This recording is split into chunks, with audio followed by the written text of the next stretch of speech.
Magandang oras po sa lahat ng ating mga kababayan. Meron po tayong latest weather update sa magiging lagay ng ating panahon ngayong araw at sa susunod na 24 oras.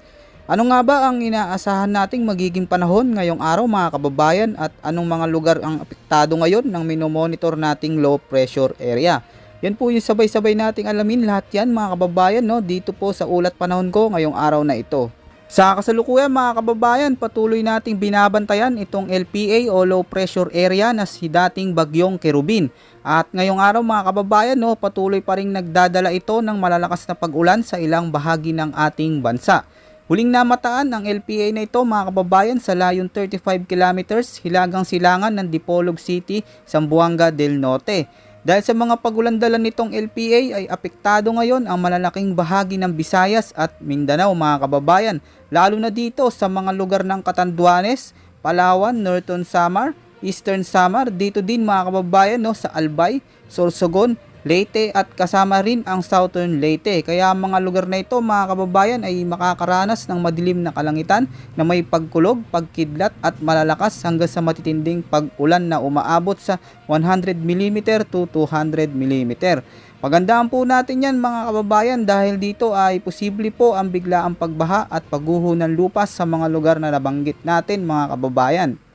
Samantala, itong shear line naman mga kababayan ang malaking nakakaapekto dito sa Bicol Region, Quezon, dito din sa may Cagayan Valley, kasama din ang Cordillera Administrative Region, Aurora at sa nalalabing bahagi ng Mimaropa. Ay asahan po mga kababayan na magiging maulap ang kalangitan na sinasamahan ng mga kalat-kalat na pag-ulan, pagkulog at pagkidlat lalo na pagsapit ng hapon at gabi.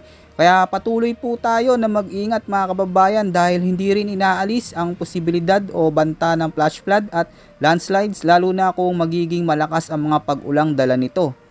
At dito naman mga kababayan sa Metro Manila at nalalabing bahagi ng Luzon ay makakaranas ng maulap hanggang sa kumpol-kumpol na kaulapan na may mahihinang pag-ulan dulot naman ng umiiral na northeast monsoon. Samantala ngayong araw mga kababayan ko hanggang sa susunod na 24 oras dahil nga sa epektong dala nitong LPA ay posible rin ang mga banta ng mga malalakas hanggang sa matitinding pag-ulan na aabot sa 100 to 200 mm dito sa mga lugar ng Quezon, Camarines Sur, Camarines Norte, Marinduque at dito din mga kababayan ko sa may Oriental Mindoro. Kaya pinaghahanda po natin yung mga kababayan natin dyan sa mga lugar na yan. Samantala sa kasalukuyan mga kababayan ay wala pa naman tayong namomonitor na pamumuo ng panibagong sama ng panahon o bagyo na posibleng pumasok sa loob ng ating Philippine Area of Responsibility sa mga susunod na 2 araw.